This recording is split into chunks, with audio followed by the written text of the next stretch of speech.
Mark Reynolds fit un simple choix cette nuit-là. Il juste voulait paix. Il voulait un seul dîner sans le constant bourdonnement de courriels, la incessante sonnerie de clients et la lueur d'un écran. Il laissa son smartphone sur le comptoir de la cuisine, cria en bas et sortit la porte pour une rapide bouchée avec un vieil ami. Il pensa qu'il réclamait 2 heures de sa vie. Il ne réalisa pas, il perdait tout le reste. Quand il marcha de retour dans sa calme maison de banlieue, le silence n'était pas paisible. C'était assourdissant. Sa femme Sarah était partie, et le secret elle laissa derrière briserait sa réalité pour toujours. La décision sentit rebelle, presque juvénile, mais Mark le nécessitait. Il se tint dans le couloir de sa maison de style colonial dans Oak Creek, fixant l'iPhone 15 Pro Max reposant sur l'île de marbre. Il bourdonna de nouveau un message de son VP des ventes, probablement à propos des projections T3.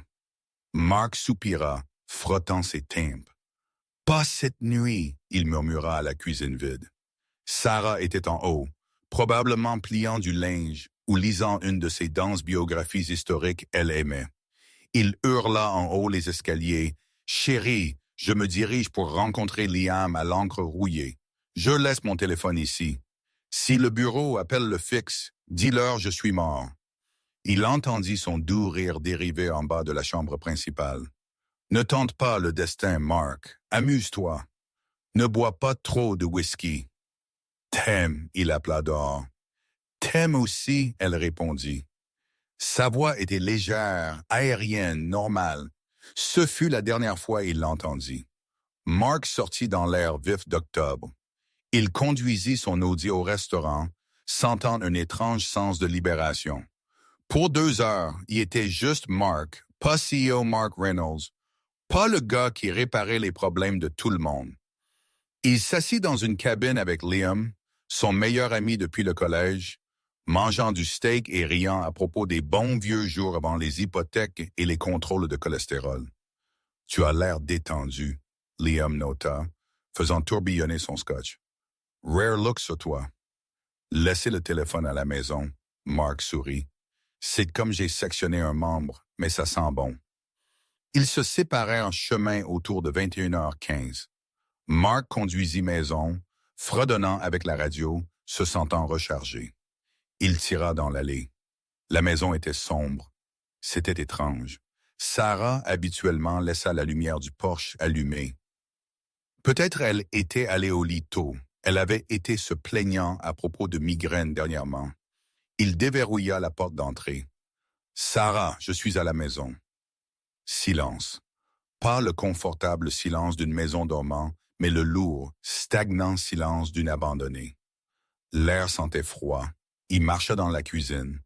Son téléphone était toujours sur le comptoir où il l'avait laissé. Il tapota l'écran. 14 appels manqués, 22 messages textes, mais ils n'étaient pas de son bureau. Ils étaient tous de Sarah. Un nœud se serra dans son estomac instantanément. Ses doigts tremblèrent comme il déverrouilla le téléphone. 19h15, Mark, décroche. 19h17. S'il te plaît, Mark, réponds. 19h20, il est ici. 19h22. Mark, je ne peux pas parler, je dois y aller. Ne viens pas me chercher encore. 19h30, je t'aime, je suis tellement désolé. Mark fixa l'écran, son souffle se bloquant dans sa gorge. Il est ici. Qui était-il? Sarah, il hurla, sprintant en haut les escaliers. Il jeta ouverte la porte de la chambre. Le lit était fait. Son livre était sur la table de chevet, ouvert à la page 142. Une tasse à moitié bue de tisane, s'assit à côté, froide. Il courut au placard. Ses vêtements étaient là. Sa valise était là. Son passeport, habituellement gardé dans le petit coffre-fort dans le coin, était parti. Il courut de retour en bas, son cœur martelant contre ses côtes comme un oiseau piégé. Il vérifia la porte arrière. Elle était déverrouillée. Sarah était une maniaque pour la sécurité. Elle ne laissa jamais la porte arrière déverrouillée. Il se tint au centre de son salon, le sanctuaire ils avaient bâti ensemble sur 10 ans de mariage. et sentit les murs se refermer. Il composa son numéro. Cela alla directement à la messagerie vocale. Il appela Liam. « Mark, tu viens de partir. Quoi de neuf? » « Elle est partie. Liam, Sarah est partie. »« Que veux-tu dire partie? Comme au magasin? » »« Non. » Mark étouffa, larmes piquant ses yeux. « Elle m'a envoyé des textes. Quelqu'un était ici. Elle a pris son passeport. Liam, j'ai laissé mon téléphone. Si j'avais mon téléphone, j'aurais pu l'arrêter. »« Appelle la police, » Liam dit, sa voix baissant une octave. Maintenant, Mark raccrocha et composa le 911. Comme il attendait le répartiteur, il remarqua quelque chose sur le sol près de l'entrée du vestiaire. Il marcha au-dessus et le ramassa. C'était un bouton de manchette d'homme or avec un petit rubis au centre. Il semblait cher, antique, et Mark ne l'avait jamais vu avant dans sa vie. Les lumières clignotantes rouges et bleues illuminèrent le quartier, projetant de longues, dansantes ombres à travers les pelouses manucurées d'Oak Creek. Détective Miller, un homme avec des yeux fatigués et un costume qui semblait qu'il avait été dormi dedans, se tint dans la cuisine de Mark. « Laissez-moi obtenir ceci droit, Monsieur Reynolds. » Miller dit, levant les yeux de son bloc-notes. « Vous avez quitté la maison à 19 heures. Votre femme était à la maison. Vous êtes allé dîner, laissant votre téléphone derrière. Ce qui est commode. Et quand vous êtes revenu, elle était partie. » Ce n'était pas commode, Mark claqua, passant une main dans ses cheveux. C'était une pause. Je suis un CEO. J'avais besoin d'une pause. Et les textes, Miller demanda. Puis-je les voir de nouveau? Mark tendit le téléphone. Miller défila à travers eux, son expression illisible. Il est ici. Avez-vous une idée qui il pourrait être? Non, Sarah n'a pas d'ennemis. Elle est infirmière pédiatrique. Elle fait du bénévolat au refuge animalier. Tout le monde l'aime. Tout le monde a un passé, Monsieur Reynolds, Miller dit sombrement. Y a-t-il quelqu'un qu'elle a fréquenté avant vous? Un membre de famille arrangé. Ses parents sont morts dans un accident de voiture quand elle avait 20 ans. Elle était enfant unique. Je suis tout ce qu'elle a. Miller erra dans le salon, sa lampe de poche balayant les coins. Nous n'avons trouvé aucun signe d'entrée forcée. Pour la porte arrière était déverrouillée, mais non cassée. Ceci suggère qu'elle connaissait la personne où elle les laissa entrer. Ou elle fut forcée de l'ouvrir, Mark conta. Peut-être. Miller fit une pause près de la cheminée. Ou peut-être elle juste est partie. Elle n'a pas juste quitté. Elle m'a envoyé des textes de panique. Miller se tourna pour lui faire face. Monsieur Reynolds, dans 80% des disparitions impliquant un conjoint, le partenaire est la première personne nous regardons. Vous êtes allé hors réseau pour 2 heures. Poste de suivi GPS sur votre personne.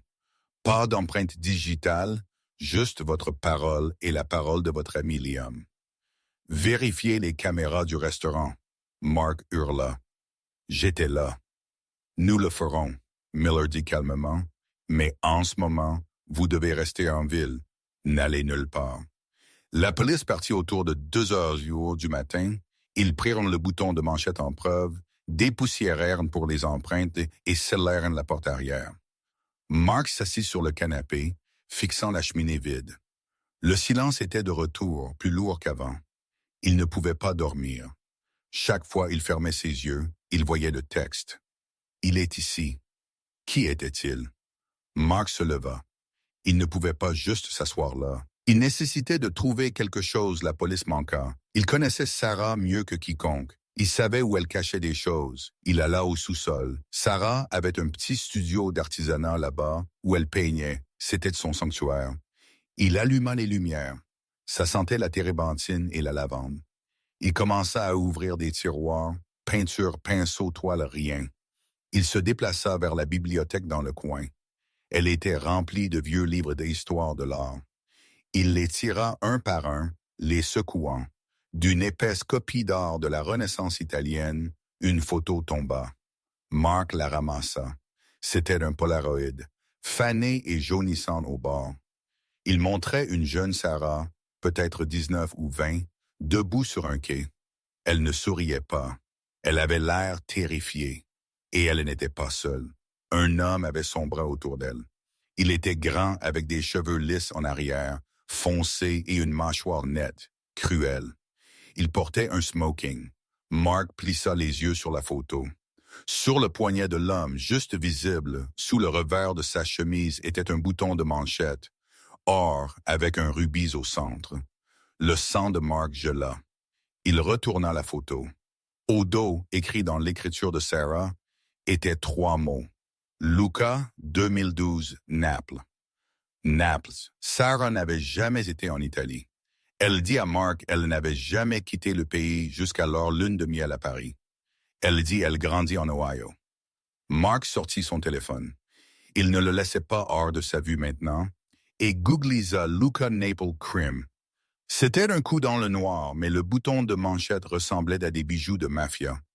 Rien de spécifique ne vint, juste des articles de nouvelles génériques. Il essaya une différente recherche. Il chercha le design spécifique du bouton de manchette en or, lion à crête de rubis. Il défila à travers des images. Finalement, il trouva une correspondance sur un ancien site d'enchères pour les actifs saisis, le domaine de la famille du crime Valence. Saisi 2015. Mark laissa tomber le téléphone sur le bureau. La famille Valente, un des syndicats du crime les plus notoires à New York et en Italie. Sarah n'était pas juste une infirmière de l'Ohio. Elle était connectée aux Valentis. Soudainement, le téléphone de la maison sonna, le fixe. Mark le fixa. Il était 3h15 du matin. Personne n'appela le fixe. Il le ramassa lentement. « Bonjour, vous avez trouvé la photo. » Une voix rauque. C'était une voix d'homme, profonde, accentuée. « Bien, vous êtes plus intelligent que vous n'en avez l'air, Reynolds. »« Qui est-ce » Mark demanda, serrant le récepteur. « Où est ma femme ?»« Votre femme ?» L'homme rit, un son sec, humoral. « Vous voulez dire ma fiancée? Vous l'avez empruntée pendant 10 ans, Mark, mais le bail est fini. »« J'appelle la police. » Mark dit. « Faites ça et je la renvoie à vous en morceaux. » La voix dit, mortellement sérieuse. « Écoutez attentivement. Vous voulez la revoir? Vous venez au vieux chantier naval au quai, entrepôt 4B. Venez seul. Pas de flic, pas de téléphone. Si je vois un écran lumineux, elle meurt. »« Quand ?» Mark demanda. « Maintenant ?»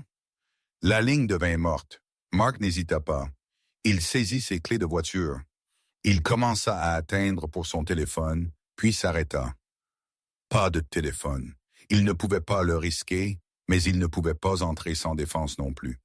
Il alla au placard de la chambre principale et atteignit la tablette supérieure. Caché à l'intérieur d'une boîte à chaussures était un revolver 38 à canon court.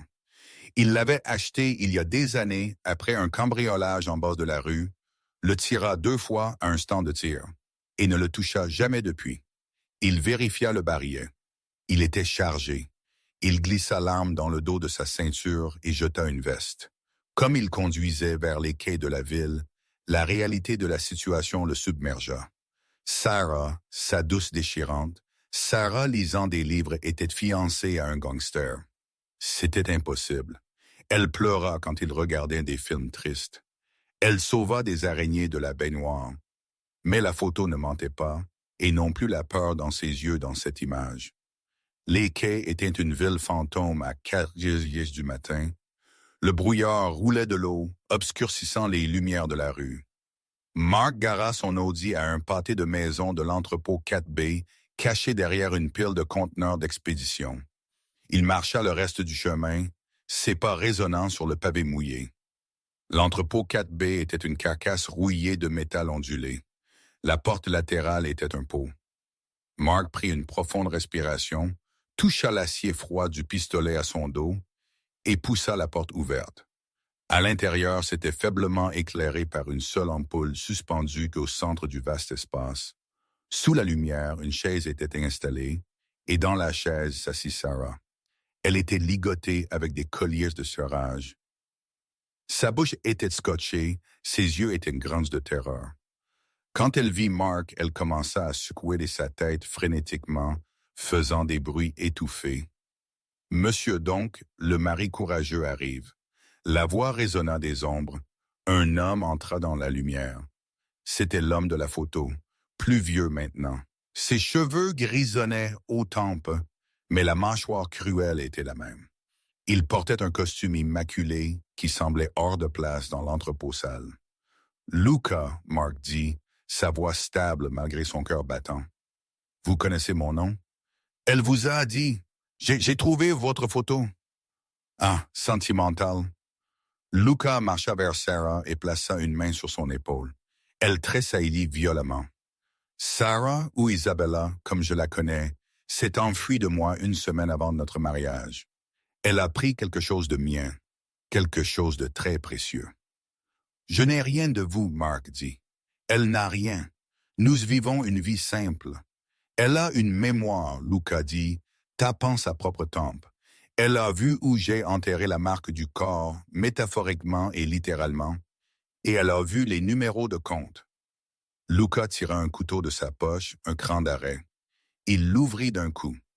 Elle pensait elle pouvait se cacher en banlieue, changer son nom, teindre ses cheveux, épouser un homme d'affaires ennuyeux, Luca ricana. Mais personne ne quitte la famille Valence. « Laissez-la partir, » Mark dit, s'avançant. « Prenez-moi, j'ai de l'argent. Je peux vous transférer des millions tout de suite. » Luca rit. « Argent? J'ai plus d'argent que Dieu, Mark. C'est à propos de respect. Elle m'a manqué de respect. » Luca porta le couteau à la gorge de Sarah.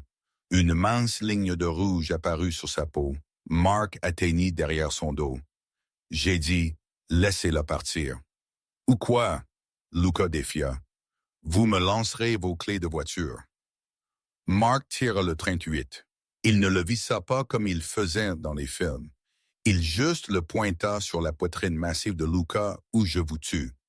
Les yeux de Luca s'élargirent légèrement. Il n'avait pas attendu de pistolet. « Lâchez le couteau, » Mark ordonna. « Vous ne tirerez pas, » Luca dit, souriant. « Vous êtes un CEO. Vous renvoyez des gens. Vous ne tirez pas de pistolet. » Bang! Mark appuya sur la gâchette. Le coup était assourdissant dans l'espace clos. Il manqua la poitrine de Luca, mais la balle effleura l'épaule de Luca. Luca trébucha en arrière, criant de douleur et laissant tomber le couteau. « Cours, Sarah! » Mark hurla, mais elle ne pouvait pas courir. Elle était attachée à la chaise. Mark sprinta en avant, taclant Luca juste comme le gangster atteignit pour un pistolet dans sa veste. Ils s'écrasèrent sur le sol en béton. Luca était plus fort, plus lourd. Il frappa Mark au visage, l'étourdissant. Mark goûta le sang. Luca le cloua au sol, mains autour de la gorge de Mark. « Toi, peut-être !» Lucas cracha, serrant. La vision de Mark commença à se brouiller. Il s'agita sur le sol, sa main cherchant n'importe quoi. Ses doigts effleurèrent le crâne d'arrêt Luca avait laissé tomber. Il le saisit. Avec sa dernière once de force, il le coinça dans le côté de Luca. Luca haleta, sa prise se relâchant. Mark le repoussa et se précipita vers Sarah. Il utilisa le couteau pour trancher les colliers de serrage sur ses poignets et chevilles. « Mark !» Elle sanglota, arrachant le ruban adhésif de sa bouche. « Mark, fais attention. » Mark tourna sur lui-même. Luca se levait, du sang suintant à travers son costume, son pistolet maintenant dans sa main. « Va !» Mark poussa Sarah vers la porte. « Va à la voiture, pâté de maison loin derrière les conteneurs. »« Je ne te quitte pas, va. » Mark plongea derrière une caisse, juste comme Luca tira. Les balles étincelèrent sur le métal. « Vous ne pouvez pas vous cacher, Reynolds !»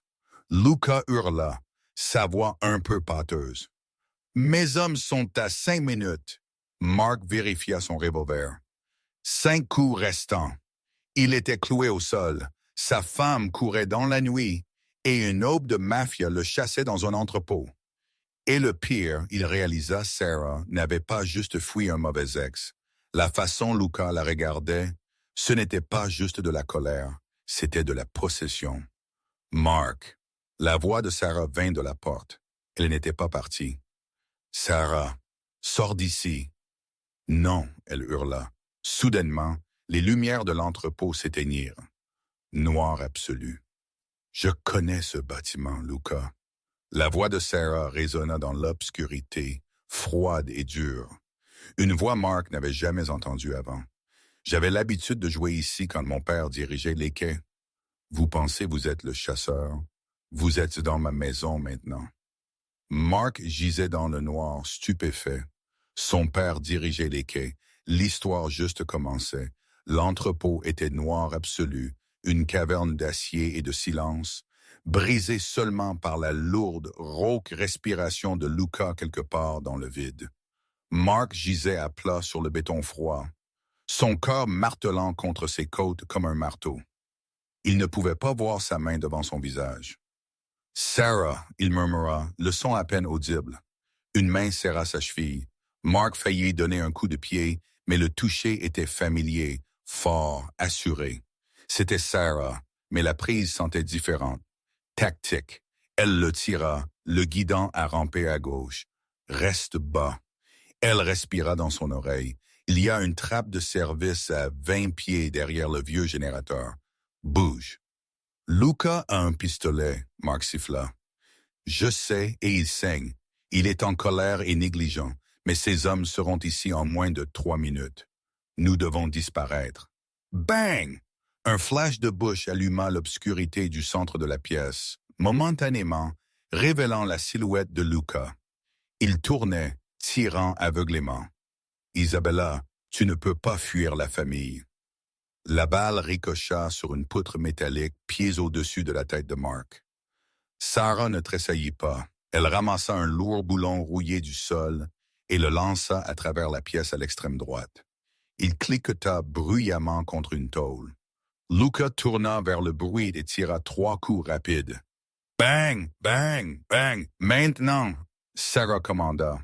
Elle attrapa la main de Mark et ils sprintèrent, courbés à travers l'obscurité. Sarah bougea avec une terrifiante familiarité, zigzagant autour de caisses et de machines elle ne pouvait pas possiblement voir. Elle connaissait la disposition par cœur. Ils atteignirent une lourde grille de fer dans le sol. Sarah la tira vers le haut. Il n'aurait pas dû être possible pour sa carrure, mais l'adrénaline était une drogue infernale en bas. C'est un tunnel de drainage. Il mène à la rive. Mark tomba dans l'eau trouble, malodorante en dessous. Sarah suivit, tirant la grille de retour en place juste comme les portes de l'entrepôt éclatèrent ouvertes. Faisceaux de lampes de poche de haute puissance tranchèrent à travers l'obscurité au-dessus d'eux. « Patron, vous êtes touché !» Une nouvelle voix hurla d'en haut. « Trouvez-les !» Luca rugit, sa voix résonnant dans le drain. « Déchirez cet endroit !» Sarah et Mark pataugèrent à travers la boue dans le noir absolu.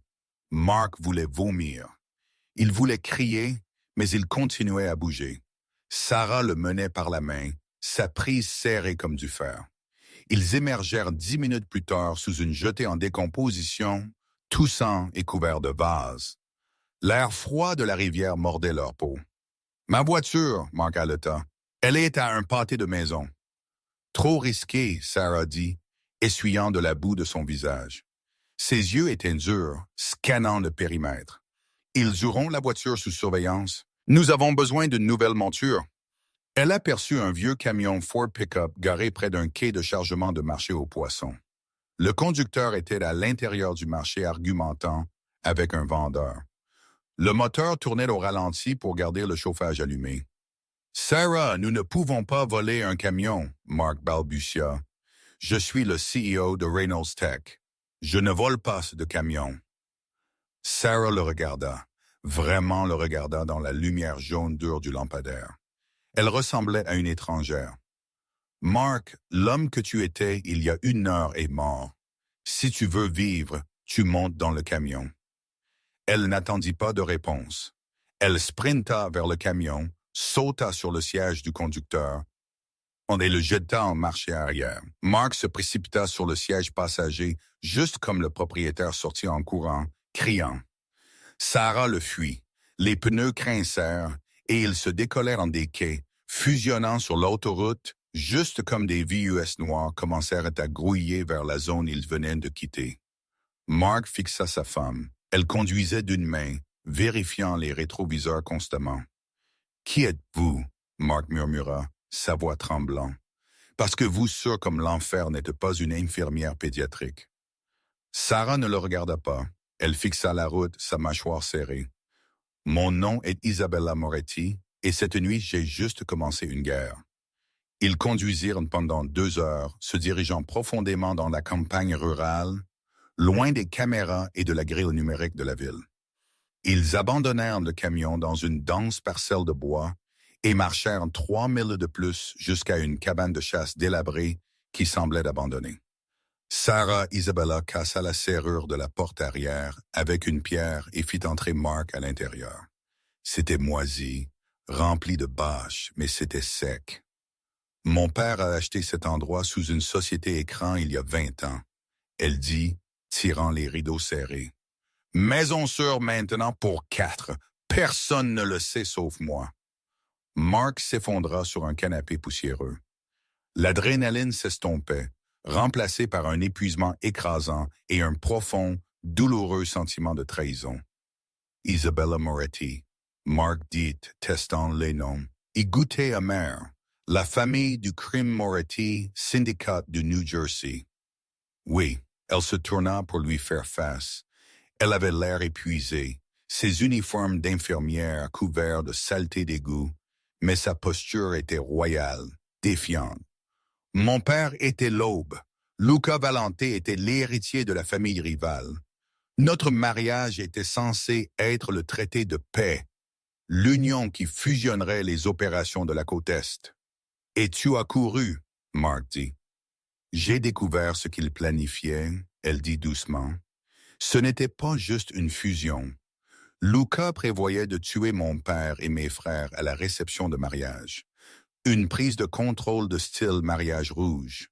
Je ne pouvais pas l'arrêter avec la force, alors je l'ai arrêté avec un levier. Les numéros de compte, Mark se rappela. Luca les a mentionnés. Le grand lire, elle corrigea les clés numériques des comptes offshore balancés. Des milliards de dollars. J'ai mémorisé la séquence de chiffrement et effacé les fichiers de leur serveur. Je suis devenu la seule clé. S'ils me tuaient, ils perdaient leur fortune. S'ils m'épousaient, ils me tortureraient éventuellement pour l'obtenir. Alors, j'ai couru. Je suis devenu Sarah. J'ai rencontré un homme gentil, doux qui aimait les sandwichs au fromage grillé et ne possédait pas de pistolet. Sa voix se craqua. Je suis tombée amoureuse de toi, Mark. Cette partie était réelle, la seule chose réelle dans ma vie. Mark se leva, la colère s'enflammant chaude dans sa poitrine. Réel, Sarah. Notre mariage entier est construit sur un mensonge. Tu m'as mise en danger chaque jour. Si je n'avais pas laissé mon téléphone à la maison cette nuit, si tu n'avais pas laissé ton téléphone, tu serais mort. Elle claqua. Ils traquent les téléphones, Mark.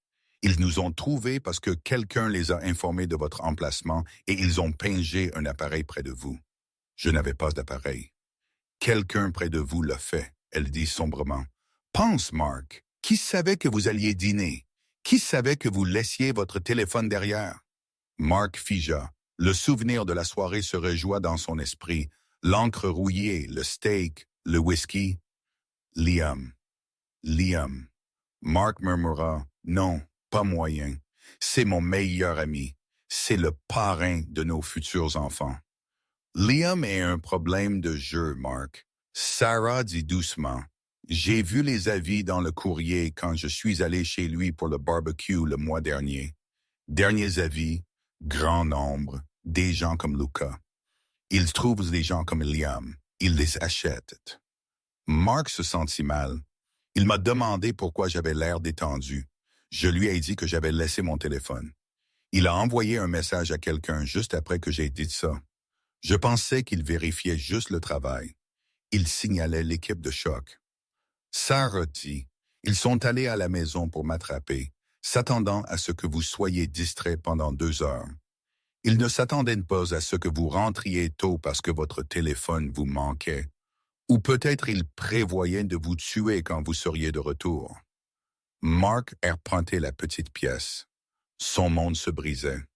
Sa femme était une princesse de la mafia. Son meilleur ami était un traître et un psychopathe les chassait. Alors quoi maintenant? Mark demanda, la regardant. Nous nous cachons ici pour toujours. Non, Sarah dit. Ses yeux changèrent. La peur était partie, remplacée par une froide, calculatrice résolution. Nous ne pouvons plus courir. Luca ne s'arrêtera pas. Il ne peut pas. Sans l'argent, ses propres locataires de gauche se retourneront contre lui en une semaine. Il est désespéré. Alors, nous allons au FBI. Le FBI est compromis. La moitié du bureau local est sur la paix de Luca. C'est pourquoi je ne suis jamais allé vers eux. Elle marcha vers Mark et prit ses mains. Nous devons finir ceci nous-mêmes. Nous devons le détruire. Comment? Le grand livre, elle dit. J'ai la clé de chiffrement dans ma tête. Mais pour l'utiliser pour vider ses comptes et l'exposer aux autorités internationales qui ne sont pas sur sa paie, j'ai besoin d'accès au mainframe Valente. Et où est ça? Elle hésita. C'est dans le penthouse du Casino Valente à Atlantic City, dans le bureau privé de Luca. Mark rit, un son maniaque hystérique. Vous voulez que nous nous introduisions dans un casino mafiron, allions au bureau du patron et pirassions son ordinateur? Non. Sarah dit, je veux que vous entriez par la porte d'entrée. Le plan était insensé, c'était suicidaire, et c'était leur seule chance. Le trajet vers Atlantic City prit 4 heures dans une berline volée. Ils démarrèrent sans clé à un arrêt de camion. Mark regarda avec horreur comme Sarah fit ceci avec une lime à ongles. Au moment où ils atteignirent les limites de la ville, le soleil se levait sur l'océan, peignant le ciel en traînées sanglantes d'orange et de violet. « Écoute-moi », Sarah dit comme il se garait dans un garage public à 3 pâtés de maison du Casino Golden Palace. « Luca pense que j'ai la clé. Il pense que vous êtes juste un civil, une responsabilité. Il ne vous respecte pas. C'est votre arme. » Elle atteignit le siège arrière et tira un sac de voyage qu'ils avaient trouvé dans la cabane de chasse. À l'intérieur étaient de vieux vêtements, costumes des années 90. Mark enfila une veste. Elle était serrée, mais elle le faisait ressembler moins à un CEO tech et plus à un joueur désespéré. Liam est le lien, Sarah expliqua. Si Liam nous a vendus, il attend son paiement. Il est probablement ici ou à proximité, attendant de rencontrer Luca. Mark tira le bord d'une casquette de baseball vers le bas. J'appelle Liam. Je lui dis que je me suis échappé. Je lui dis que je vous ai et je veux faire un marché. Exactement. Sarah dit, vous offrez de me troquer pour votre vie et 10 millions de dollars. Vous faites appel à son avidité. Mark sentit la bile monter dans sa gorge. Je dois lui dire je vous vends. Vous devez lui faire croire. Vous devez sonner comme un lâche, Mark. Pouvez-vous faire ça? Mark regarda sa femme. Il pensa à la peur qu'il sentit dans l'entrepôt.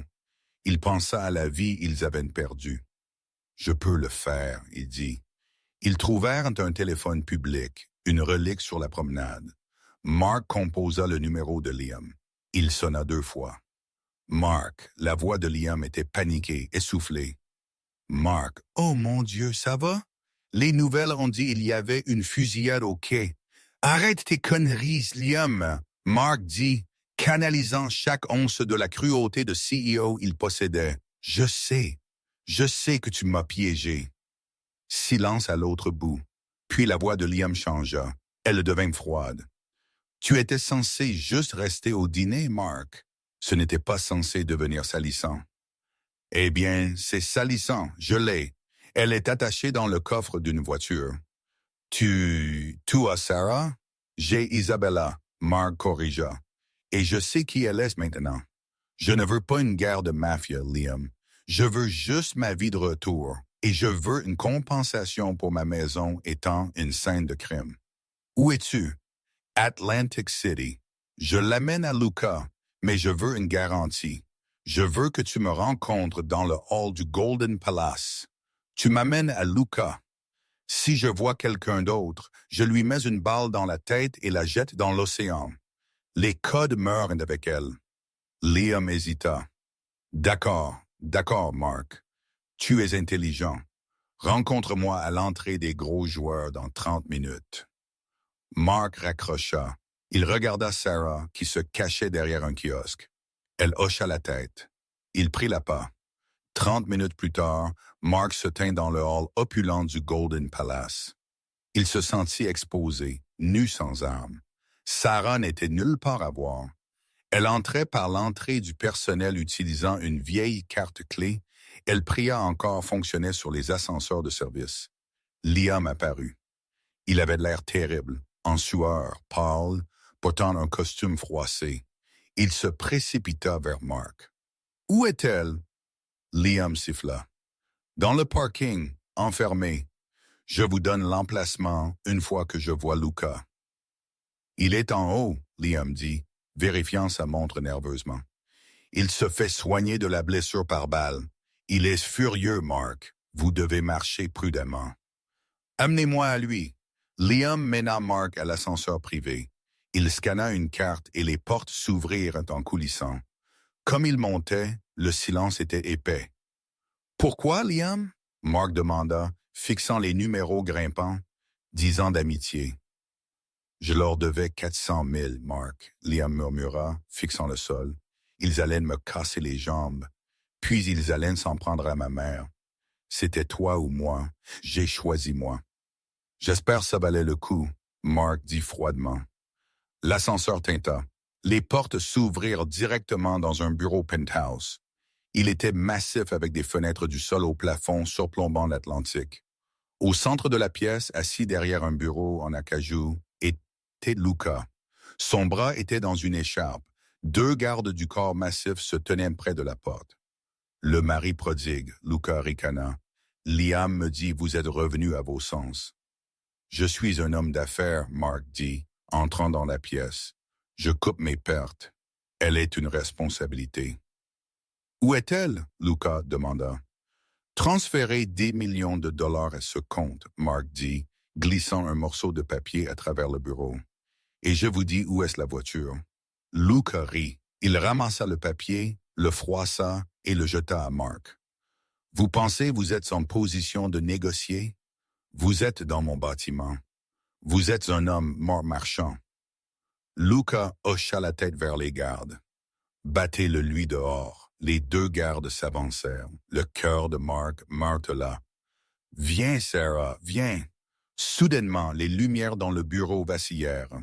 Le grand écran derrière le bureau de Luca, qui affichait les prix des actions, devint noir. Puis, un visage apparut sur l'écran. C'était Sarah. Elle était assise dans la salle des serveurs, illuminée par la lueur bleue des baies. « Bonjour, Luca. » Sa voix résonna à travers les haut-parleurs du bureau. Luca sauta. « Qu'est-ce que c'est? » « Je contourne votre pare-feu, » Sarah dit calmement. « Je suis actuellement en train de télécharger le grand livre Valententier au FBI, Interpol et l'IRS. Vous avez environ 60 secondes avant que chaque agence sur Terre obtienne une copie. »« Arrêtez ça! » Lucas hurla, saisissant un pistolet de son tiroir. Il le pointa sur Mark. « Dites-lui d'arrêter ou je le tue. »« Allez-y. » La voix de Sarah était glaciale. « Tuez-le. Il est juste une distraction. » Mark regarda Liam. Liam avait l'air terrifié. « Liam, » Mark dit calmement, « vous avez son téléphone, n'est-ce pas? Celui que j'ai laissé à la maison. » Liam cligna des yeux. « Quoi? Non, vous l'avez pris de la maison. » Mark mentit, improvisant sauvagement. « Sarah l'a traqué. Elle n'est pas dans la salle des serveurs, Luca. Hein? Elle enregistre ceci de la station de police. » Luca balança son pistolet vers Liam. « Toi, idiot, tu les as menés ici. »« Non, il ment. » Liam hurla. C'était assez d'une distraction. Comme Luca se tourna, Mark saisit une lourde carafe en cristal de scotch du chariot de bord roulant à côté de lui et la brisa dans le visage du garde du corps le plus proche. Le chaos éclata.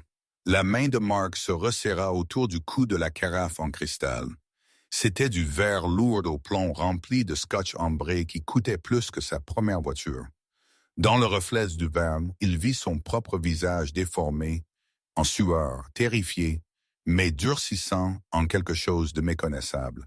« Fais-le, Mark! » La voix de Sarah crépita des haut-parleurs muraux, distordus par le statique, mais perçante. « Laisse tomber la façade. » Luca se tourna, ses yeux se rétrécissant. « Façade! » Cette fraction de seconde de confusion était tout ce que Mark nécessitait. Il ne jeta pas la carafe. Il la balança comme une massue. Il mit chaque once de sa colère refoulée, chaque fin de nuit au bureau, chaque mensonge il lui avait été dit dans les 6 dernières heures dans le mouvement. Le cristal impacta le visage du garde du corps le plus proche avec un craquement humide et écœurant. Le verre ne se brisa pas juste, il détonna. Éclat de cristal et une pulvérisation d'alcool aveuglèrent l'homme instantanément. Il hurla un son guttural d'agonie pure et trébucha en arrière, son doigt serrant la gâchette de son pistolet mitrailleur. Les balles cousirent une ligne à travers le plafond, faisant pleuvoir de la poussière de plâtre et des débris sur le mobilier en acajou. Mark plongea derrière le lourd canapé en cuir, son cœur martelant contre ses côtes si fort que ça sentait comme ça essayait de le meurtrir de l'intérieur. « Tuez-le! Tuez-le maintenant! » Luca rugit, serrant son épaule blessée. Son visage était un masque de rage violette, les veines gonflant dans son cou. « Ne restez pas juste là! » Près de l'ascenseur, Liam hyperventilait. Les coups de feu avaient émoissé quelque chose en lui. L'instinct de conservation qu'il avait mené à vendre son meilleur ami lui criait maintenant de courir. Il se jeta sur le panneau de l'ascenseur, ses mains tremblant si violemment, il manqua le bouton 2 fois. « Je suis dehors, je suis dehors !» Liam hurla, claquant sa paume contre la flèche vers le bas. Luca tourna sur lui-même. La vue du comptable en fuite, le rat qui avait rongé les cordes de la loyauté, était l'insulte finale. « 3 lâches !» Luca siffla. Il leva son pistolet, sa visée stable malgré sa blessure. « Liam, descends !» Mark hurla de derrière le canapé. C'était trop tard. Bang! Le son était singulier et final. La balle attrapa Liam carrément au centre de son dos. Mark regarda, le temps semblant ralentir comme son meilleur ami, l'homme qui l'avait porté un toast à son mariage, qui avait tenu ses secrets, qui l'avait juste trahi pour une dette de jeu, s'écrasa contre les portes en acier brossé. Liam glissa lentement vers le bas, laissant une traînée de cramoisi vif contre le métal. Il tourna sa tête, ses yeux grands, se fixant sur Mark à travers la pièce. Il n'y avait plus de haine en eux, juste un choc et une terrible peur enfantine. Puis la lumière s'éteignit d'eux. Mark sentit un cri se former dans sa gorge, un rugissement primal de chagrin et de fureur, mais il l'avala. Ça goûtait comme la bile et la il n'y avait pas de temps pour le deuil. Le deuil était pour les survivants, et Mark n'était pas un survivant encore. « Sarah! » Mark hurla à l'écran, sa voix se craquant. « Maintenant, brûle tout ça! » Sur l'écran mural, le visage de Sarah était sombre. Elle tapa une commande finale. « Au revoir, Luca! » Le penthouse plongea dans l'obscurité absolue. Sarah n'avait pas juste coupé les lumières. Elle avait tué la grille entière pour le casino. Le ronronnement de la climatisation mourut. La lueur ambiante des électroniques s'estompa. La seule lumière venait du faible reflet fantomatique de la ligne d'horizon d'Atlantic City, filtrant à travers les fenêtres du sol au plafond, projetant de longues ombres squelettiques à travers la pièce. Dans le vide soudain, le silence était terrifiant, brisé seulement par les gémissements du garde du corps aveuglé et la lourde, rauque respiration de Luca. Mark savait il avait des secondes avant qu'il s'ajuste à l'obscurité. Il connaissait la disposition de la pièce. Il commença à ramper, ses genoux raclant contre le bois dur, s'éloignant du canapé. Il pouvait sentir le scotch renversé, le goût métallique du sang et l'odeur piquante d'ozone des coups de feu. Je peux vous entendre, Reynolds, Lucas siffle dans le noir. Sa voix semblait venir de partout et de nulle part. Vous respirez comme un chien mourant. Vous pensez l'obscurité vous aide? Je suis né dans le noir. Un faisceau de lumière trancha à travers la pièce. Le deuxième garde du genre, celui qui n'avait pas été touché, avait tiré une lampe de poche tactique. Le faisceau balaya le canapé où Mark avait été juste des secondes auparavant. « Claire !» le garde grogna, sa voix professionnelle, détachée. « Vérifiez derrière le bureau », Lucas ordonna, armant la culasse de son pistolet. « Et quand vous le trouvez, tirez-lui dans l'estomac. Je veux que ça dure. » Mark était accroupi derrière un piédestal de marbre près de la fenêtre. Il était acculé. Il n'avait pas d'armes. Il était un CEO tech dans un costume ruiné, combattant des hommes qui tuaient pour vivre. Il nécessitait une distraction. Il nécessitait du chaos. Il regarda le buste de marbre sur le piédestal, une lourde tête de style romain. Il le saisit des deux mains, ses muscles se tendant. Comme le faisceau de la lampe de poche balança vers lui, Mark souleva le buste de pierre, pas sur le garde, mais directement sur la massive vitre derrière le bureau de Lucas. Crash! Le son était cataclysmique. Le verre renforcé se brisa vers l'extérieur, incapable de supporter le lourd impact. Instantanément, la pièce fut assaillie par les éléments. Le vent de l'océan Atlantique, 30 étages plus haut, hurla dans les penthouses comme un coup physique. C'était un vortex d'air froid et de bruit assourdissant. Des papiers du bureau s'envolèrent dans une frénésie, créant une tempête de neige de papier aveuglante dans le faisceau de la lampe de poche. Les lourds rideaux de velours fouettaient violemment. « Qu'est-ce que c'est? Quelle bête! » Lucas hurla, protégeant son visage de la tempête. Mark n'hésita pas. Il se lança dans la tempête. Il tacla le garde du corps par le côté aveugle.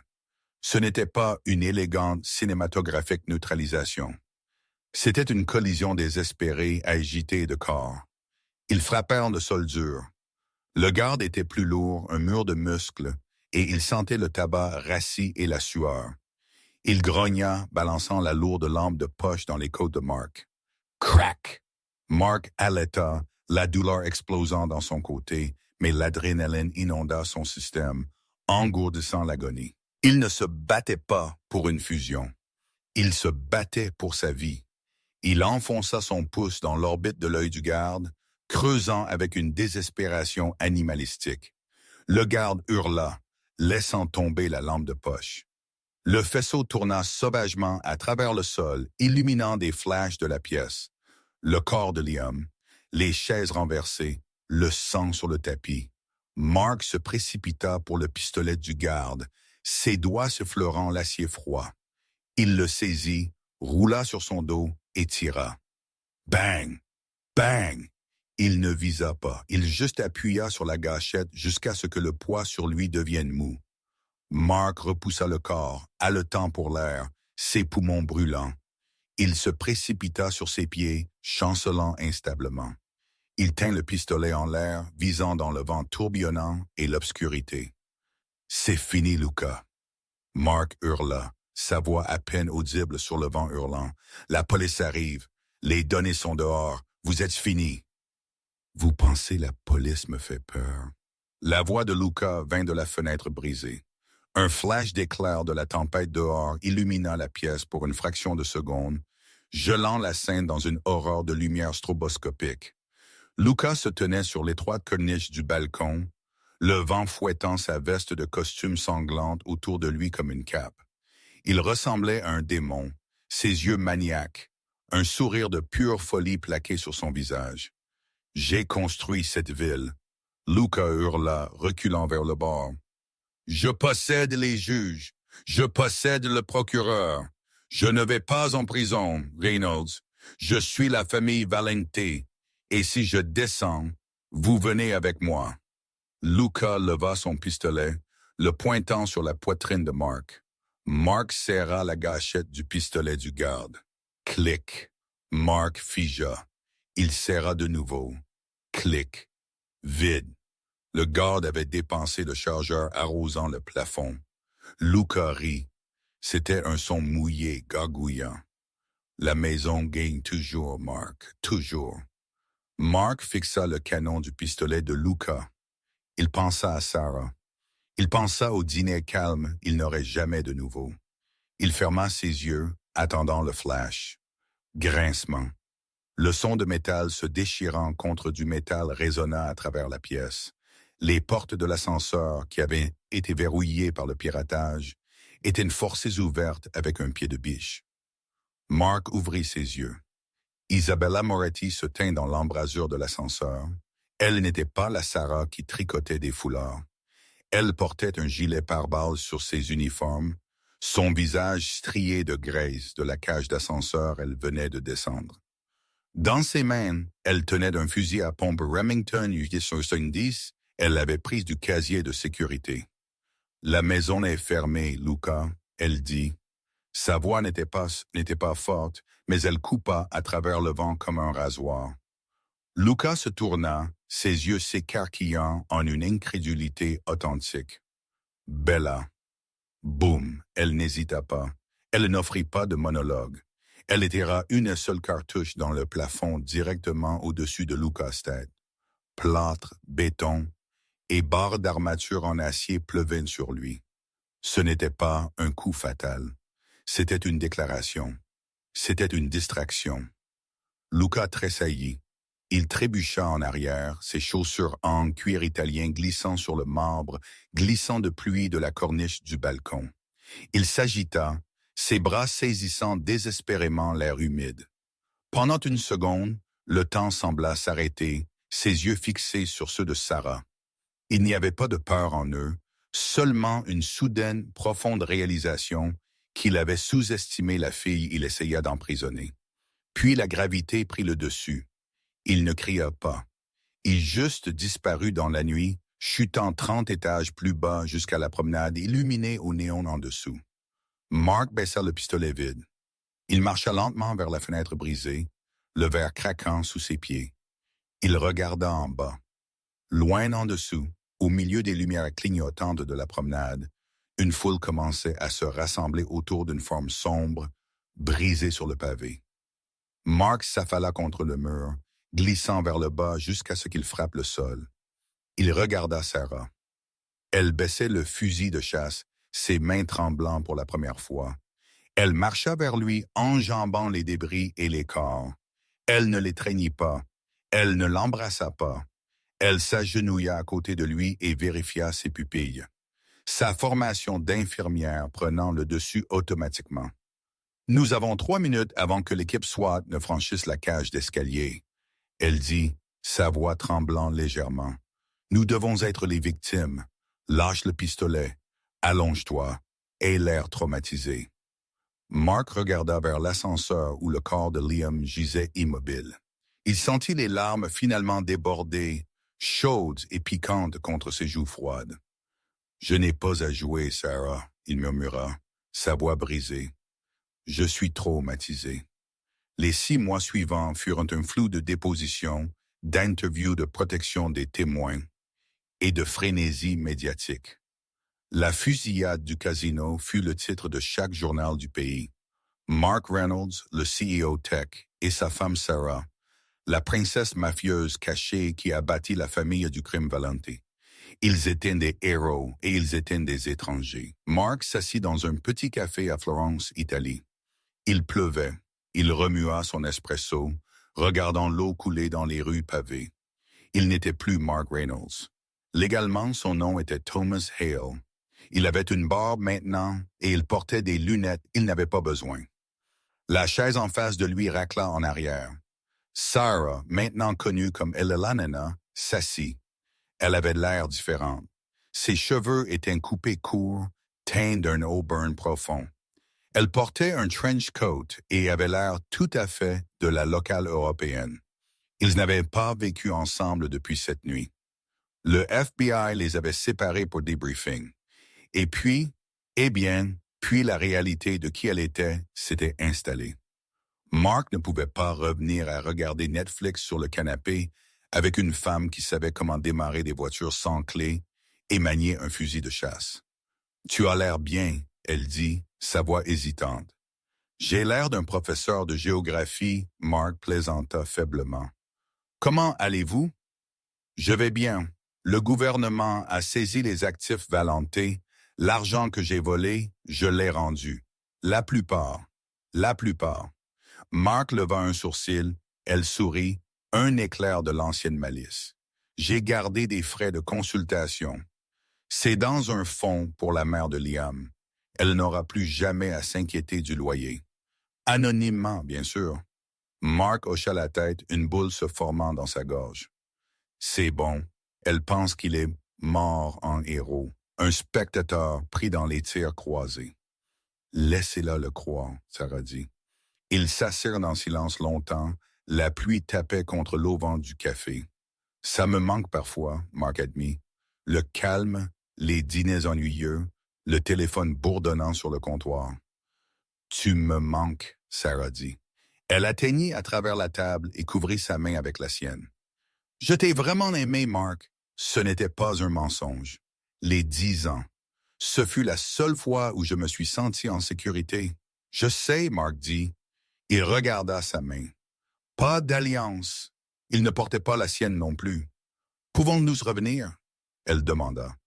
Pas à Oak Creek, pas à Reynolds Tech, mais à nous. Mark regarda la pluie. Il pensa à l'homme il était avant il laissa son téléphone sur le comptoir. Cet homme était naïf. Il était doux. Cet homme était mort. Mais l'homme assis ici, il était un survivant. Et il était assis en face de la seule personne au monde qui comprenait ce que ça sentait d'avoir votre vie brûlée dans une seule nuit.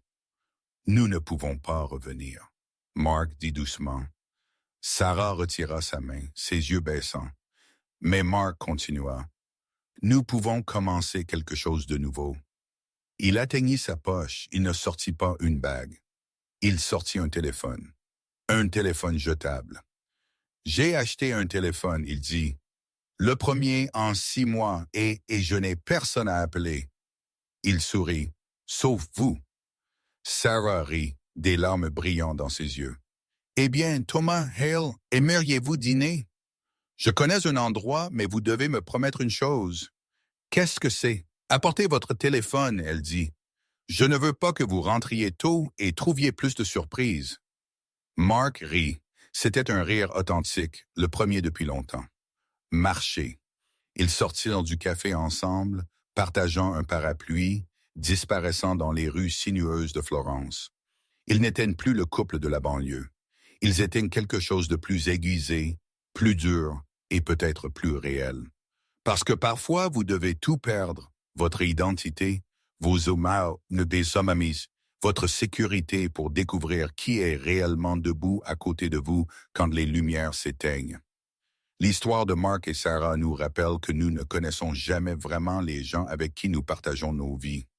Nous construisons nos petites bandes, nos routines et nos filets de sécurité, assumant que demain sera juste comme aujourd'hui. Mais une seule décision, comme laisser un téléphone sur un comptoir, peut tirer le fil qui démêle la tapisserie entière. Mark pensait qu'il juste prenait une pause de la technologie. Au lieu de cela, il entra dans un cauchemar qui le força à devenir un guerrier pour sauver la femme il aimait, seulement pour réaliser la femme il aimait était la guerrière tout le long. À la fin, ils survécurent à la mafia, la trahison d'un meilleur ami et la destruction de leur vieille vie. Mais la question reste, pouvez-vous jamais vraiment faire confiance à quelqu'un de nouveau après avoir découvert leur existence entière était une fabrication? Ils essaient un jour de pluie en Italie à la fois. Quelle balade! Je dois vous demander une question sérieuse. Si vous découvriez votre partenaire cachait secrètement un passé massif, dangereux comme Sarah, resteriez-vous avec eux ou courriez-vous? Et soyez honnête. Auriez-vous pardonné Liam pour ce qu'il a fait ou a-t-il eu ce qu'il méritait? Laissez-moi savoir vos pensées dans les commentaires ci-dessous. Si vous avez apprécié cette histoire, s'il vous plaît, cassez ce bouton j'aime. Cela aide vraiment la chaîne à grandir. Et frappez abonner et la cloche de notification, afin que vous ne manquiez jamais une nouvelle histoire. Merci d'avoir regardé et je vous verrai dans la prochaine vidéo.